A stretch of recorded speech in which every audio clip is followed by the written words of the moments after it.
हमारे देश के करोड़ों ईमानदार और परिश्रमी श्रमिकों के अधिकार और उनके स्वाभिमान के लिए हमने आपके साथ मिलकर इसी शो से, ब्लैक एंड व्हाइट से, एक नया अभियान शुरू किया है और इसका नाम है मेरा स्वाभिमान।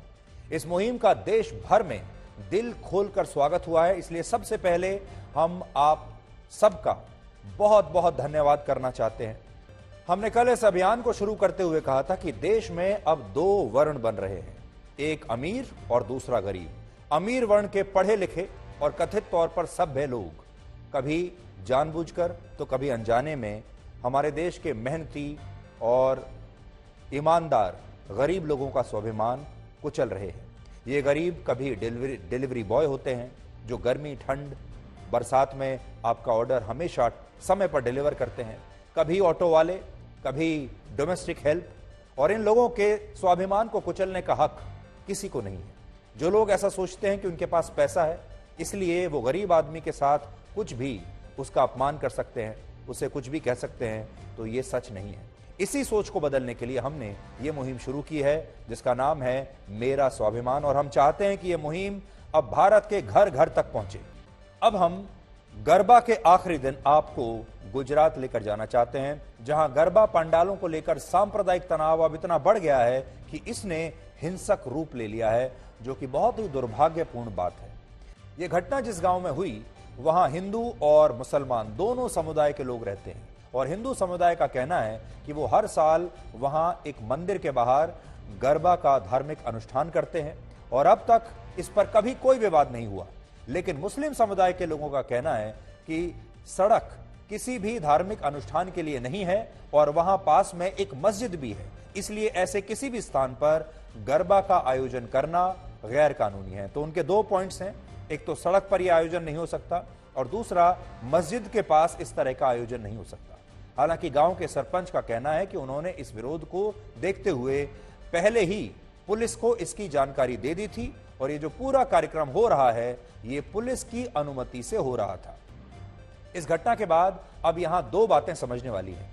पहली बात यह कि हमारे देश में सड़क या सार्वजनिक स्थानों पर तभी कोई धार्मिक अनुष्ठान हो सकता है जब पुलिस इसकी इजाजत देती है, और इस मामले में गांव के सरपंच ने पहले ही पुलिस को सारी जानकारी दे दी थी और इजाजत ली थी, और पुलिस ने भी इन लोगों को मंदिर के पास गरबा खोलने की, गरबा का आयोजन करने की अनुमति दी थी। यानी एक ऐसी स्थान पर यह गरबा हो रहा था जहां मंदिर भी पास में ही है और मस्जिद भी पास में है, क्योंकि गुजरात में या किसी भी जगह अगर गांव छोटा है तो उस गांव में मस्जिद भी होगा, मंदिर भी होगा। इसलिए इन लोगों पर पत्थरबाजी करना और ये कहना कि मस्जिद के पास गरबा का आयोजन करना गैर कानूनी है, ये सही नहीं होगा। गुजरात के अलावा इसी तरह की घटना मुंबई के पास पालघर में भी हुई, जहां 35 साल के एक व्यक्ति को गरबा करते समय हार्ट अटैक आया और इसके बाद उसकी मौत हो गई। अब इससे भी दुखद बात यह है कि जब इस व्यक्ति के पिता को उसकी मौत की जानकारी मिली तो पिता को भी इतना गहरा सदमा लगा कि उन्हें भी हार्ट अटैक आ गया और उनकी भी मौत हो गई। यानी एक ही रात में पिता और पुत्र दोनों की हार्ट अटैक से मृत्यु हो गई। पहले 35 साल के बेटे ने हार्ट अटैक से जान गंवाई और फिर 65 साल के पिता की भी सदमे की वजह से मौत हो गई। पालघर के अलावा उड़ीसा में भी कुछ ऐसा ही हुआ। इन तमाम घटनाओं में एक चीज कॉमन है और वो ये कि इन सभी लोगों को उस समय हार्ट अटैक आया जब वो या तो नाच रहे थे या कोई दूसरी शारीरिक गतिविधि कर रहे थे। यानी लोगों का जो शरीर है वो अब जरा से फिजिकल एक्सर्शन यानी थोड़ी सी भी शारीरिक थकावट को बर्दाश्त नहीं कर पा रहा, और जब भी वो जरा सी शारीरिक गतिविधि करते हैं, नाचते हैं, गाते हैं या व्यायाम करते हैं, तो उन्हें हार्ट अटैक आ जाता है। अमेरिका, ब्रिटेन, ऑस्ट्रेलिया और भारत समेत दुनिया के 22 से ज्यादा देशों में हुई अलग अलग रिसर्च में यह बात पता चली कि कोविड ने उन लोगों के हृदय को बहुत नुकसान पहुंचाया जो इससे संक्रमित हुए थे। यानी दुनिया भर में जिसे भी कोविड हुआ है, कोविड का संक्रमण हुआ है, ऐसे लोगों को ज्यादा हार्ट अटैक आ रहा है। कोविड दो तरह से इंसानों के हृदय पर अटैक करता है। पहला, जो लोग इससे ठीक हो जाते हैं उनमें से बहुत सारे लोगों के खून में इसकी वजह से ब्लड क्लॉटिंग होने लगती है और ब्लड क्लॉटिंग से हार्ट की फंक्शनिंग पर सीधा असर पड़ता है।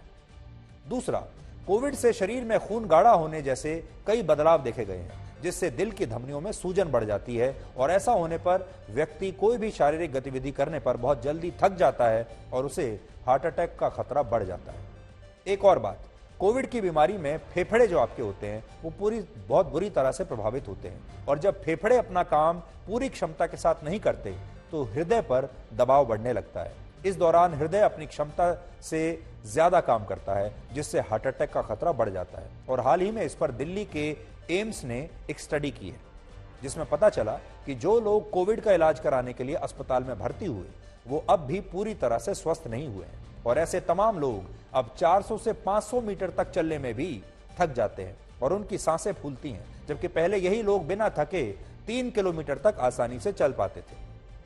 इसके अलावा कोविड के बाद लोगों को नींद ना आना, बाल झड़ना, घुटनों में दर्द और जोड़ों में दर्द की भी शिकायत है और बहुत सारे लोगों ने कहा है कि इसका उनकी याददाश्त पर भी असर पड़ रहा है। यहां पर एक बात यह है, बहुत सारे लोग ऐसे मिले जो ये कह रहे थे कि कोविड के संक्रमण के 2 साल के बाद भी वो पूरी तरह स्वस्थ नहीं हुई है। सोचे 2 साल के बाद भी। दूसरा कारण है तनाव और एंजाइटी। अभी बहुत सारे लोग ऐसा सोचते हैं कि टेंशन और तनाव से उनका दिन खराब हो जाता है, लेकिन सच ये है कि इससे आपका दिन ही नहीं आपका दिल भी खराब होता है।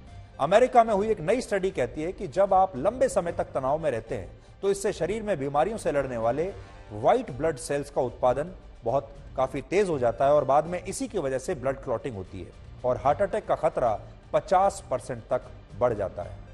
द सेंटर ऑफ हीलिंग की एक रिसर्च के मुताबिक आज भारत के 74% लोग तनाव से और 88% लोग एंजाइटी से संघर्ष कर रहे हैं, जिसकी वजह से साइलेंट हार्ट अटैक के मामले अब बढ़ते जा रहे हैं। तीसरा कारण है जागरूकता की कमी। एक रिसर्च के मुताबिक हमारे देश में लगभग 40% लोग समय रहते हार्ट अटैक के लक्षण को पहचान नहीं पाते, जिसकी वजह से उनका इलाज नहीं होता। इसलिए आज आप चाहें तो हार्ट अटैक के क्या क्या लक्षण हैं जल्दी से नोट कर लीजिए। जब दर्द सीने से हाथों में चला जाए या फिर से दर्द लगातार जबड़े, गर्दन, पीठ और पेट की तरफ जाए तो यह हार्ट अटैक का लक्षण है। जबड़े की तरफ वो नसें होती हैं जो हृदय की तरफ से आती हैं, इसलिए जबड़े में दर्द होना भी हार्ट अटैक का प्रमुख लक्षण है। यह मत सोचिए कि आपके दांत में दर्द है। मन अशांत लगे या चक्कर आने लगे, सामान्य तापमान में भी अचानक से बहुत ज्यादा पसीना आए, बाएं हाथ में दर्द के साथ सांस लेने में तकलीफ हो, बेचैनी हो और जोर जोर से खांसी आए या खांसी के दौरे पड़ने लगे, ये भी हार्ट अटैक का लक्षण है। इसके अलावा आजकल का जो लाइफस्टाइल है और जो एयर पोल्यूशन आपके आसपास है वो भी साइलेंट हार्ट अटैक का एक बहुत बड़ा कारण है। ये लोग समाज के उस वर्ग से आते हैं जहां ये सेलिब्रिटी नहीं है, इनके पास पैसा नहीं है, मीडिया के लिए ये टीआरपी नहीं बढ़ा सकते, इसलिए इनकी बात कोई सुनता नहीं। लेकिन 600 रुपए की पेंशन वापस दिलाने के लिए हमने इनकी लड़ाई लड़ने का फैसला किया और इसीलिए इनकी कहानी आज आप सबके बीच लेकर आ रहे हैं और उम्मीद करते हैं कि तमाम सरकारी अधिकारी भी इस समय हमें देख रहे होंगे, सरकार इस समय हमें देख रही होगी और उन्होंने इन्हें ये भी देख लिया होगा कि ये लोग मरे नहीं हैं, जिंदा हैं। और ये जो टीवी पर आ रहे हैं आज तक पर, ये इस बात का इससे बड़ा सबूत क्या हो सकता है कि ये लोग जिंदा हैं। नगर पालिका ने सामाजिक सुरक्षा योजना के अंतर्गत लोगों का घर घर जाकर सर्वे किया था कुछ समय पहले। इस सर्वे के बाद 2372 लोगों में से 200 लोगों के बारे में नगर पालिका ने कहा कि ये लोग पलायन कर चुके हैं, जबकि 6 लोगों को उन्होंने मृत बता दिया। जिन लोगों के बारे में कहा गया कि ये लोग पलायन कर चुके हैं, उनमें से 132 लोगों ने बहुत भाग दौड़ करके किसी तरह अपना नाम वापस लाभार्थियों की सूची में जुड़वा लिया। लेकिन जिन 6 लोगों को कागजों पर मरा हुआ बता दिया गया, वो अब जिंदा होने की पूरी कोशिश में लगे हुए हैं।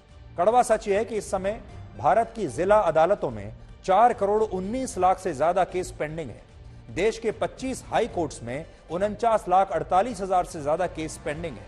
अकेले सुप्रीम कोर्ट में ही 70,310 मामले इस समय भी पेंडिंग है। जिला अदालतों में 1 लाख से ज्यादा केस तो ऐसे हैं जो 30 वर्षों से भी ज्यादा समय से चल रहे हैं, जबकि करीब 5 लाख मामले 20 से 30 वर्ष पुराने, करीब 29 लाख मामले 10 से 20 वर्ष से ज्यादा समय से अदालतों में पेंडिंग पड़े हैं।